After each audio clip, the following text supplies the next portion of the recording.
You're listening to Imperfect Heroes, Insights into Parenting, the perfect podcast for imperfect parents looking to find joy in their experience of raising children in an imperfect world.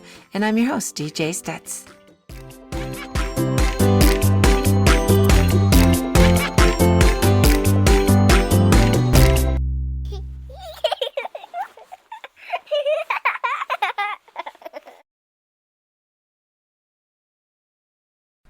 Welcome, heroes and heroines, to episode 172 of Imperfect Heroes, and we are so glad to have you here. So this month, as you probably know, we are discussing bravery and bravery with our kids, helping them to understand how that works and how to encourage them and give them that strength and independence so that they're able to do it well on their own. And so before we get started with my amazing guest, I just wanted to share that if you have not already signed up for our newsletter, you need to do so. So whether you go on the Little Hearts Academy webpage or the Imperfect Heroes podcast webpage, you're going to get a pop-up and it'll say, sign up here. And we only send it out twice a month, the first Tuesday and the third Tuesday of the month. And so we just keep you up with all of the fun things that we're doing, my appearances in different places, updates on my books, and then we give you also some fun little activities, tips and tricks to help your kids develop whatever we're working on for the theme of that month. And so lots of fun family activities and some great things. Doesn't cost you a penny. So just go and sign up. And the link to both the Little Hearts Academy and the Imperfect Heroes web pages are in the show notes below. So just go ahead and click and you're there. All right. Well, let's get started. So my guest today is Dana Diaz. You know, we started talking clear back, I think last September. Like a year ago, September, and wanting to make this all work and come to play. And so I'm so excited to finally have you on, Dana. Why don't you talk to our listeners a little bit about your history and where you come from? Yeah, absolutely. I have spent most of my life in Illinois. Unfortunately, it's not exciting. I'm 90 miles southwest of Chicago, windy city, and it has certainly been windy lately. I have a son. He's going to be 21 in a couple months, if I can't even believe it. I'm more recently known for authoring a book about my former marriage, 25 years that I was with my ex. It was a little complicated because he was a narcissist who used multiple abuses to control me and coerce me. He also had an addiction to alcohol, which I think speaks to the idea that we assume narcissists think that they are so superior. Some do, but some don't. Some actually have a deep-seated insecurity that they don't really like themselves at all, and they seek that admiration, praise from others. Fortunately, I can say there's a happy ending. Again, my son is grown. He is doing so well. We managed to get through. And even though I didn't know what I was doing, and even though I have some regrets, for the most part, I give myself some credit because that was a tough situation. And I raised an amazing young man, and I'm proud of that. And you should be. And the reality is, though, Dana, that all of us have regrets. It's just part of being a parent.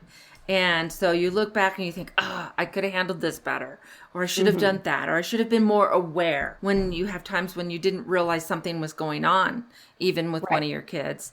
And you think, how did I miss all the signs or whatever? Everybody has regrets. And I think that for people who are in the situation that you were in, where you didn't really have a good example to follow in parenting, that it's great to admit that and to say, geez, I kind of know what I don't want to do. Exactly. But I'm not sure how to accomplish the things I want to do. And so that's where getting a coach or taking some classes, which is more what I did, was taking a lot of classes, and then from that blossomed into an early childhood specialist. But when you feel insecure about your abilities as a parent, that's a piece of bravery, I think, too, is being brave enough to say, all right, I don't know what I'm doing on this part. And it may be a lot of things. It may just be a couple things that you're like, I didn't see this coming. I'm not sure what to do. Let me get some advice from some other people. And so for you to do and take the stand and understand and admit, I just don't know really exactly what direction to take. and then move forward Right. with that. That takes a significant amount of bravery itself.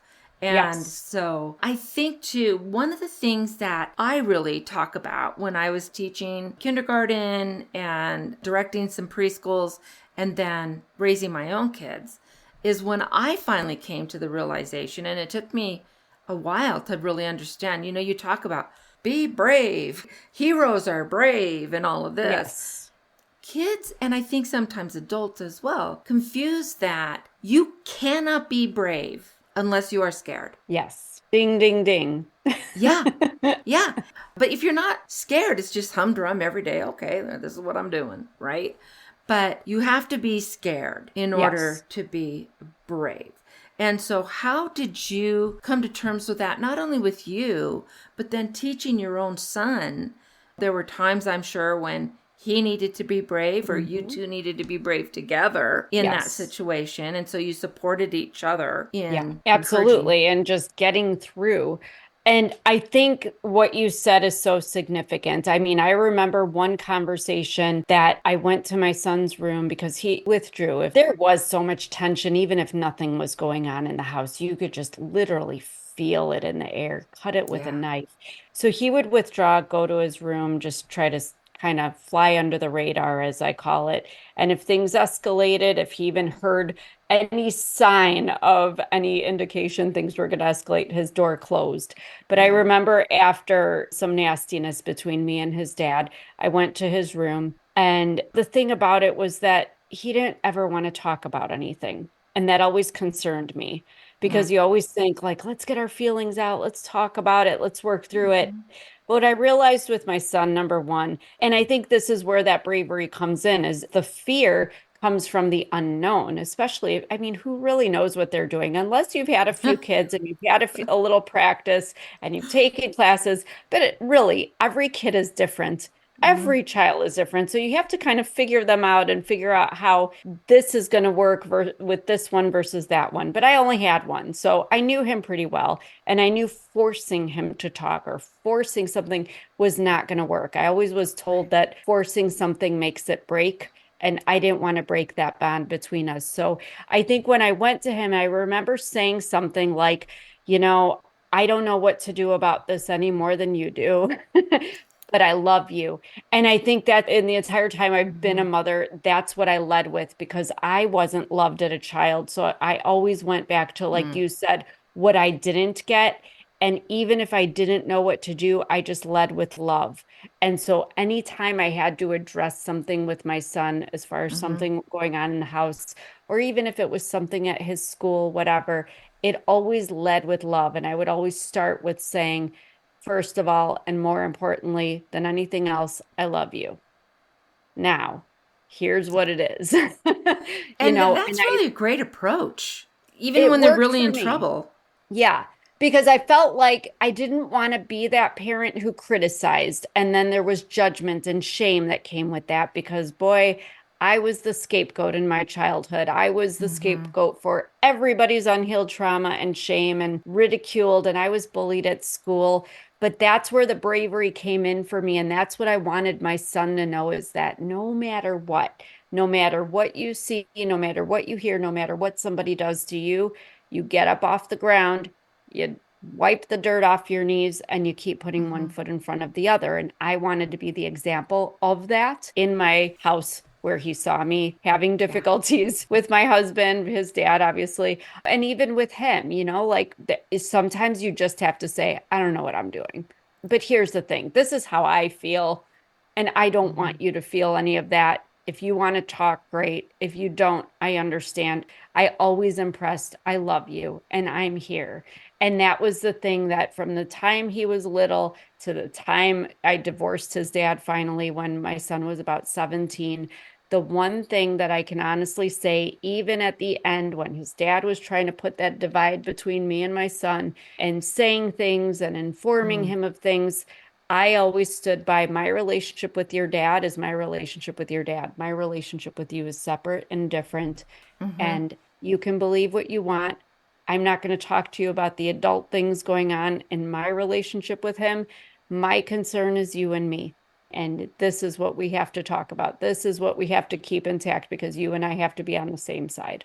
And it wasn't being on the same side against his dad. I should clarify that. It was just being on the same side of the situation, being on the same side of loving each other and supporting each other. And this is a big one. And I learned this, I think, again, because of my childhood. Even when my son was 6, 7 years old, respecting him. I wanted respect between my son and I. If he didn't want to talk about something, okay, well, when you're ready, I'm here. You know where to find me. Because I'm not going to force that. I'm going to respect his need to process. He was a processor and a thinker. And just him giving me that same respect. There were times where he would walk in the house and just maybe see the look on my face and just know this isn't the time, Yeah. give me a few minutes. But at the same time, I never wanted to see my son down. I mean, I'm not going to lie. There were times that I was so distraught. I wasn't suicidal, but I didn't want to live my life anymore. Right. But my son kept me going, but I never let him see me sobbing in fetal position in a dark corner of a room or so distraught in that way. I didn't ever want him witness that another person could tear me down to that level. I wanted to show him that bravery, that strength. I never asked to be strong, never wanted to be strong. I would have just rather be loved and be happy. And I wanted him to see that no matter what life gives you, you can be resilient, and that no matter what happens in that house, we can still go to the birthday party or to the Christmas or to the bouncy trampoline place with his friends, and we can laugh and we can experience joy and we can live our lives and not let one person, no matter what they say or do, and no matter how down we feel, we're not letting that person have control over our spirit. And I think that in itself is the one thing that I really aim to do, and one thing that I think I succeeded at with him, because he's been able to do that. Well, and I think you bring up a few really important points here. And one of them was that we don't allow one person, or maybe even a group of people, to bring us down or to define who we are. And Yes. I think for adults as well as kids, it takes some kind of support and understanding of bravery there, and to stand up and say, you're not the boss of me. Right. In a way, and to say, you're not the boss of how I feel about myself. You don't get to define me.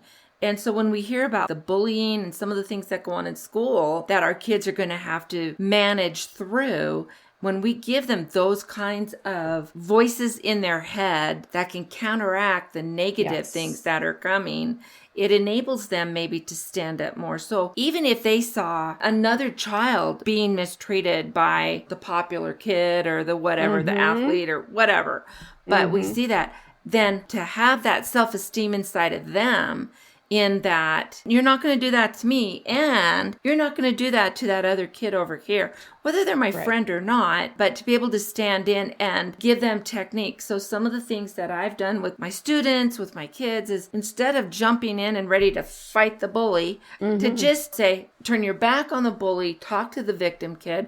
And I hate to say victim because that's so demeaning. I know. To me. But to say to the target, I guess, hey, come on, we don't need to listen. Let's go play over here, and just remove them from the situation. That takes a lot of bravery to do that, and strength within.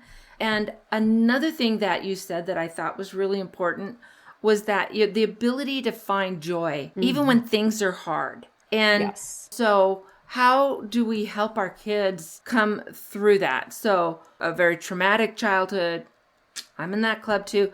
But yet, mine's different, I think, for different reasons. But my mom could be really loving, more so with some kids than others. She's always been very open about her favorites with her grandchildren, with her children. And kids knew who the favorite was because she would tell them. But that's kind of hard.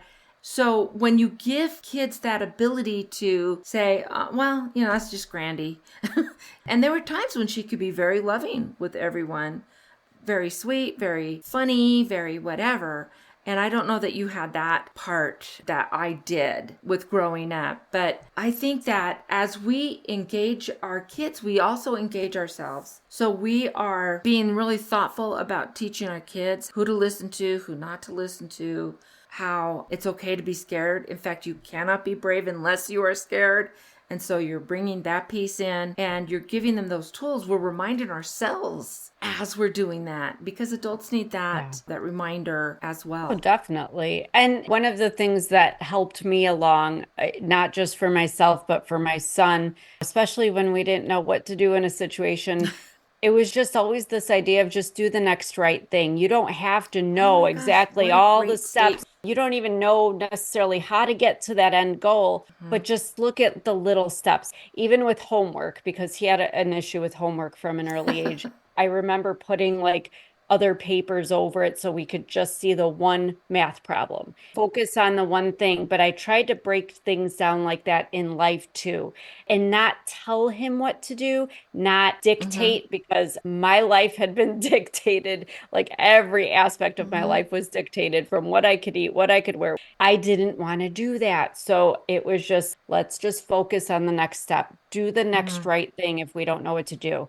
If it makes you feel settled and gives you peace that that is the right thing to do, just do that. Then let's look at the next step and we'll do the next right thing next and we'll go there together. And I think, again, it's just important for your kid to know, I'm with you. I would always joke with my son when he got to that age where, well, that kid's lying. I didn't do this. Or I would always just tell him, I'm not concerned about everyone else. I just need to make sure you're telling me the truth because I can't help you and I can't help you make decisions if we don't know Right. what's really going on. And I'm very fortunate that my son took that very literally. And he was a good kid by all means, but there were times when I'd get the call from school saying, well, he did this and we asked him and boy, he didn't even try to deny it. So Yeah. he is in a little trouble. But I would just say, you know what? That's good. I know what I'm working with. If my kid can be honest with me, but why was he honest with me? Because he knew he could trust me because I wasn't going to yell. I wasn't going to judge. I wasn't going to ridicule. I just accepted it because it's done. There's nothing you can Yeah. do to change You, it and say, there's no well, time machine you can go back right. to. That would not be what I would have done. What would have happened if you would have done this? Oh, well, I think maybe the other kid, okay, well, maybe next time if you're in that situation, just talk to them because I think we get so caught up in trying to be the parent and trying to make sure they follow these rules and do this way and think, and guess what? Even though they're your kid, they may not think like you. That's the reality. For So sure. I think it's Oh my important to goodness. respect them enough to make their own decisions. I always had this idea, and forgive me, it's something coming from an abusive marriage where there was violence. I didn't always know if I was going to be around. So it was important to me. I always had this idea. I may not always be around, so I need to help my son make decisions on his own for when I'm not around to help him. I would just voice things out loud. Oh, well, this is your dilemma, or this is what happened. Well, if you do this, this might be the consequence. If you do, kind of like look down both roads and what do you think? And then he would tell me because his perception might have been different and he might not have always chosen the things that I would have chosen for him, thinking I'm older and wiser and should, determine those things for him. But I think that the key goes back to what you said earlier. I think that we as parents want to raise our kids with all our wisdom and all our experience, and they're just supposed to automatically know and do the right thing if we tell them. But I think if my son is like me and he just has to go through it to really understand it, it can't be dictated, it can't be read, it can't be observed. Everybody learns different. But letting him fail, watching him make So mistakes, important. cringing inside because I know there's going to be some kind of upset or heartache or whatever. And it just gets worse as they get older because bigger kids, bigger problems. Right. But you have to let them go through it. I had to go through stuff, and that's where I learned. That's where growth and learning come from. And so you have to sometimes respect your kid enough to just, you got to let Yeah. them fall. Yeah. That's where you Yeah. learn. That is so important. And I think that we want kids to take risks. We want them to push themselves a little harder. Sometimes that's going to work out. Sometimes that's not. But again, going back to bravery, it's trying something new, trying something that, Yeah. oh, I'm not sure how this is going to work out, because there's that fear of failing. I think it's innate to Yes. most people, and Oh, some it's sure. more than others. But to not try something because I might fail, and your parents are there to say, you got this, or if it didn't work out, so what do you think you're going to do about that? Right. And enable them and let them know, I trust you. I believe that you can come up with an answer. I'm also, and anyone who's listened for much time, they know that I really do advocate that weekly family meeting, call it whatever you want to Yeah. call it, and giving them opportunities to role play and to try, maybe if they're struggling with something at home or something at school or something at their sports or whatever, that you can role play it in a way that it's not real. The threat really isn't there. Right. And so you're able to process better. And so I love that, asking your kid and saying, yeah, how do you think you're going to work that out? It'll be Yeah. interesting to see what you do. Using some of those terms and say, I'm here if you want, but I think you got this. I mean, you're Yeah. you're a smart And kid, you're absolutely capable. supporting them, even if you know they're making a wrong decision, or I should say, a decision you don't agree with. But I think that's where that bravery comes in. But what do we want from bravery is resilience. And you're not going to get resilience. They're not going to feel their own sense of self-respect and self-love if they don't have to pick themselves off the ground. If they Right. don't fail, they will never learn how to recover from that. And that is such an important lesson, because I don't care who you are and how Mm-hmm. amazing you are. Everybody fails. Everybody Right. fails at something repeatedly through life. And the bravery comes into standing back up and trying again. And that's what we need to teach our kids, because really, I mean, abuse situation or not, you're not always going to be there to say, you can do it, you can, but if you say it Yes. enough, and if you help them work it out on their Mm-hmm. own and figure out how to navigate situations on their own, they will eventually learn to do it. And you can still be there. I love that idea. And I constantly checked in with my son. But even as he got older, we started to do it because he wasn't a morning person. Most teenagers aren't. They need their Yeah, for sleep, sure. right? For developmental reasons. But we would check in at night before I'd go to bed. I'd go and hang out in his room for a few minutes and we'd check in with each other. And I loved that. I got some criticism from some people that are like, you guys are more like friends. No, there was a very clear distinction that I'm mom and he's the Mm-hmm. son, but we had a respectful relationship where I received his advice or his comments or opinions, and he received mine. And I like that. I wanted him to know what was going on in my life, age appropriate, of course. And I Mm-hmm. wanted him to know that he could come to me. And now that he's living in his own house now, and he still comes to mom once a week at least, but it's usually Friday or Saturday night. He comes over Nice. and we have dinner and we catch up on everything. And I'll say, Mm-hmm. oh, yeah, I saw on social media this picture of you doing that. And how was that thing? And he'll ask me what's going on in my life. And we know we are actively involved and completely aware of what's going on in each other's lives. And that's so important to me as he is now in his early adulthood, because Mm-hmm. I feel like now we're going to carry on that bond that we built. I never felt this is when kids feel like they can't go to mom and dad. This is when Right. they're terrified to go to mom and dad when they screwed up and when they make bad decisions that, sometimes lead to consequences that are irreversible and sometimes can be deadly or harmful and otherwise. And I Mm-hmm. never wanted that with my kid. You don't want to have that kid who's terrified to call you. And it's Mm-hmm. stuff like that that would come in my head, that I just Right. wanted to make sure that my son knew he's never going to get resistance from me. Even if I'm mad about something he did or not really in agreement, really less than thrilled, wish he hadn't done something.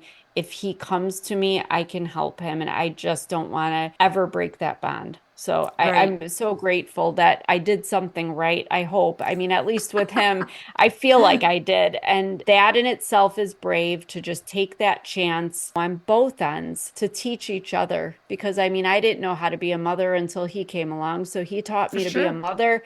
And I taught him how to navigate a world that isn't always going to be nice because that was unfortunately my area of expertise. And we did it together and we're still bonded and close. And I mean, he's my world. I just am so grateful for that. That's so wonderful. And I think, too, one of the things you brought up that was really important, I think, was the thing of you're not swooping in to fix, Right. all of his things. We have so many things now where a kid falls down and the first thing they do is they look up at mom or dad to see Uh-huh. what kind of reaction mom or dad's going to give. And so if you're like, oh, yeah, fell down, my big thing was, oh, crash and burn. Okay, get up. Yeah. But you can have your own way of saying things. Yes. But if you don't get like overly upset with, oh, Yes. wow, this happened at school. Geez, that's not a great thing. What are you going to do to fix it? Even very young, even a Yes. child at 4 years old, and they get in trouble because they hit somebody at their Yep. preschool And or they always do. They get in they scuffles. always do. That's just part of it. Even Just good part of kids. it. It is. Yeah. I mean, I grew up with 5 brothers and Oh my one gosh. sister. My sister and I have never had an argument in our whole lives. Never. Even when we Wow. were, but she's 7 years younger, so she didn't fit in my Okay. clothes. She wasn't a complication with boyfriends. The biggest Yeah, thing she was she wasn't a might, problem. yeah, and she was so adorable and fun. She was just fun. And so what's to argue about? But when there's that many boys in the house, and my mom was raised by lumberjacks, Oh literally. my. Yeah, that's like one step up from wolves. And so she was more rough and tumble hmm rather than the princess Soft mom. and yeah. Right. And so she was like, oh, you're bleeding. Okay, well, let's go clean it up. She wasn't all like, oh. I But when we know. get like that, we teach our children to Yes. How to back off and to react. fear things rather than going out and trying something strong. And that was something my mom did really well. She did a lot of things really well. She did a lot of things not so really well. Well, Oh, sounds she was normal. human. Yeah. Yeah, exactly. Exactly. Exactly. But I love So, that because that's similar to what I did. I mean, my thing, like you said, everybody has their phrase. And from the time my son was little and stumbling around on his feet to this day, my thing was always, oh, you'll be all right. Come on, yeah. let's get up. Let's see what's Yeah. going on. And it's funny because now I hear him telling other people, whether a friend is broken up with a girlfriend or somebody Mm, hurt themselves, he's like, ah, you'll be all right. You yeah. know?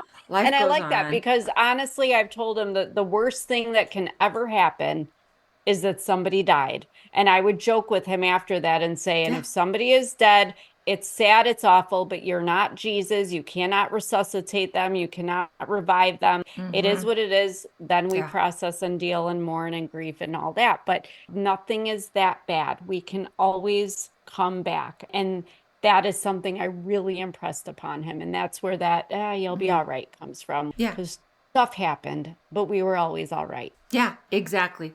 What a great point of view. I love it. I love it.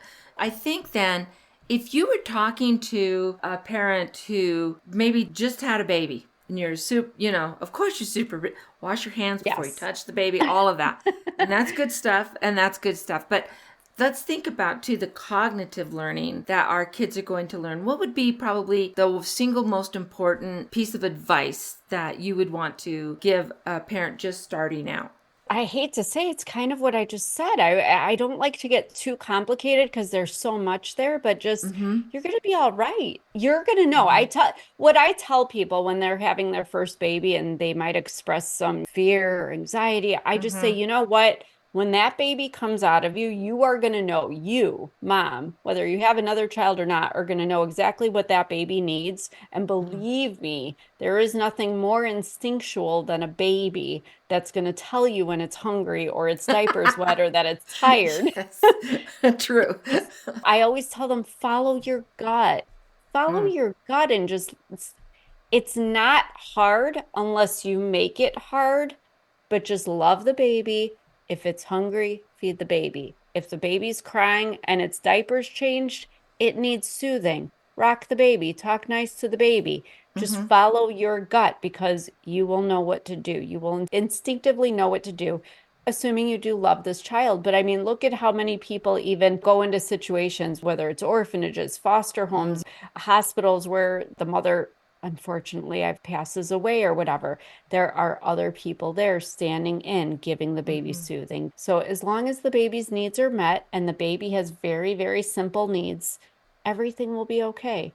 But it's just about just relaxing and, like you said, not getting riled up about it because your anxiety, that baby's going to feed on that energy. It's going to be okay. That's all Yeah. I tell people. Just relax. It's going to be fine. It's funny. I just last week was doing some reading on some new studies that are out. That's my whole thing. And one of the studies was so interesting that they were talking about how we're so busy. Tell me about your feelings, or tell me about Yes. a time when you were really sad. And the intention, I think, is good, where I want to give you these strategies, right? Yeah. But when kids are little, any time that they have been really sad is because mom or dad didn't give me my way, or they didn't Right. let me go somewhere. And so it's actually burdening the relationship, sorry, between parent and child, because that's really the only thing that they have. And that sometimes asking them to remember or to talk about, and you were mentioning how your son didn't want to talk about a lot of things. A lot Yeah. of people to talk about it is making them go through that whole scenario again. And so they're re traumatizing themselves by being Yes. forced to talk about something that they aren't ready to talk about or No, live a through hundred again. percent. Well, and I think that when you're calling attention to something and making a thing of it, I Mm-hmm. mean, what are you telling that child? And it depends on the age. If you're, I mean, when I started having to talk to my son about things, we're talking about a 6, 7, 8 year old child. He's not able to developmentally comprehend all the things that are Right, involved in this situation. Kids live right. very much in the moment. They're very in the present. So to force them to go back to something that wasn't even nice to begin with, they may not have emotions or feelings about it. They might have in the moment, but they let that go. This is what I love Yeah, about kids. Aren't yeah, they the for sure. most forgiving? Something can happen. They could be at complete odds, but then they work it out real quick and be like, okay, and then they're buddies again and everything goes on and they love you again. And it's like they've just forgiven and forgotten. And it's a Yeah. beautiful thing. But trying to force them to go back and delve into something that they have already let go, yeah, you're forcing them and Mm-hmm. creating an idea in their brain that this was more traumatic than how they remembered it. So now you're going to infiltrate their minds with insecurity, Yeah. self-doubt. No, I just was never interested in that. I just figured if my son had something he wanted to talk about, fine. But I had to also remember I was mom. I'm not a friend. I'm not a Right. therapist. I'm not this thing. And I didn't have that relationship with my son, but I felt more comfortable going to a friend. Or I remember at one point I had a teacher that was very happy, noticed something was off and that I could Mm-hmm. confide in. But trying to force that relationship is not going to help anything. It's just going to push them away and create more distance. But calling attention to stuff is just making it into something it doesn't Right. have to be. So I'm not in agreement with that, but I don't tell people how to raise their kids either. Right. I have this saying, I have all these little sayings I've tried to tell my son along the way. So giving him all my wisdom. But I've always told him life is not complicated. People make it complicated. Right. And nobody needs those complications. So I tell them just live a simple life. Just be a good human being. Follow your moral compass. It will always tell you what's right and wrong. Follow Mm-hmm. your gut when you don't know what to do, and everything else will follow. Like that study, it just gets to be too much when people want to force kids to feel, and then they're forcing them. We wonder why kids are so sensitive and reactive and all the ADHD and all this stuff that's going on that we've never seen such a prevalence of that before. And maybe it's in these new approaches. So we're on the opposite end of that now, and I feel like it's too much. You have to find the balance. If a Yeah. kid's feeling something in a moment, validate it. If that's a 2 year old that just fell down on their face and got scuffed up, maybe they even have a little nosebleed, obviously tend to it, but it's going to be okay. It's going to Yeah. be okay. I know that hurts. That would hurt Yeah. a lot if I fell on my face too. The end. You don't have to make a thing of it. You don't have to talk Right. to them 5 years later about the feelings that they might have had.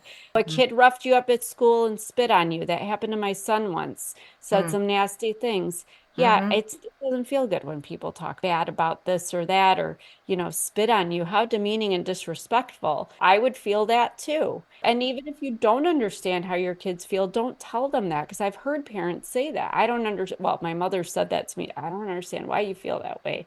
Now you're judging, Mhm. criticizing, and shaming them. They're Mhm. allowed to have their own feelings. They are not Exactly. you. Yeah. And then to say, I'm here if you want to talk about it. Life's going to get better. So I'm more interested in how are you going to move forward? Right. Where do we go from here? What do you think? Exactly. And let them kind of process and follow through and then develop that confidence that comes in order for them to be brave. Exactly. Bravery And requires a certain level of confidence. oh, yes, very Yeah. much so. I mean, it reminds me very much of healing from trauma and Mm. abuse. And when I speak in that realm, one of the things that comes up quite often is that people want others to heal like right now Mm. or right out of a situation. And sometimes, and I'm definitely a promoter of this, you need to just take care of you for a while. You need to just rediscover you, who you are, because once you understand that and you know what your favorite color is and you let Mm-hmm. yourself wear that favorite outfit and you're feeling authentic and you know who you are, you know how you feel, you're Mm-hmm. aware, then you're in a better place to move forward. So whether Yeah. we're talking about bravery or resilience, or we're talking about healing, and the other aspect of that is that you cannot force somebody to do it just because you think they should. You cannot tell an alcoholic that Mm. if they stop drinking the beer or whatever it is, the Mm-hmm. whiskey, that their life is going to suddenly be better. They have to be willing to stop. When they are ready, if they are ready, they will do it. And if somebody's ready to take that brave route and understand, how to move forward, they will do it. And that Mm-hmm. goes for parents and kids. But your kids are going to generally look to you for some aspect of knowing how to react and how to behave in certain situations. So Exactly. it is your responsibility as a Yeah. parent to exemplify that. You're so right. So, Dana, gosh, we could go on forever on We this. could. We could. But why don't you let our listeners in on what are some ways that they can get a hold of you and learn about your book? Yes, definitely. My website's probably the best way, danasdiaz.com, DANASDIAZ.com. The book, Gasping for Air, The Stranglehold of Narcissistic Abuse, is on any platform you can buy books online. Most people love Amazon, but the link for the book's on Mm-hmm. my website.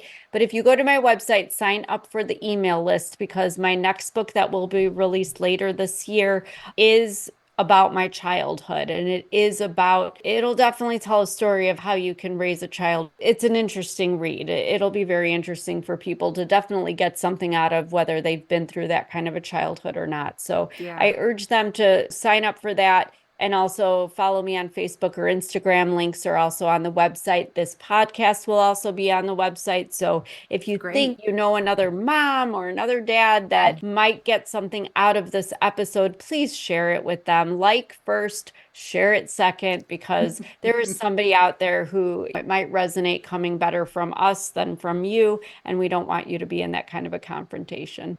Great. And I like that you said like and share because Yes. that's what we keep pushing for with ours as well. So, Yes. Dana, I always ask my guests the same question at the end of our conversation. And we know that there are no perfect parents, don't exist, but some parents are more successful than others, I would Yeah. say. How would you describe a successful parent? I think a successful parent is a parent who accepts each child as who that child organically is Mm-hmm. and doesn't try to turn them into something that they're not. I agree. So, good point. Great point. Great point. So, Thank you. Dana, thank you so much for being a part of the show. And like we were just saying, if you enjoyed what you hear, go ahead and give us a rating and review. Tell a friend. Sign up for that newsletter on ours and go get Dana's as well. And until next week, let's find joy in parenting. See you guys. Thank you so much for sticking around to the end of today's episode of Imperfect Heroes. Parenting is truly one of the most rewarding journeys we can take. But let's face it, It can be incredibly challenging, and sometimes we make it harder on ourselves than it needs to be. The good news is that with a little bit of work up front, there are practical steps you can take to bring more peace and joy into your family life. I am passionate to share these strategies and insights with you. If you're ready to step on the path to joyful, effective parenting, I invite you to schedule a family checkup. Just click on the calendar link in the show notes below, schedule a time that works perfectly for you, and let's work together to create a more harmonious and happy environment. And remember, every small step that you take today makes a big difference. So thank you again for joining us, and until next time, let's find joy in parenting.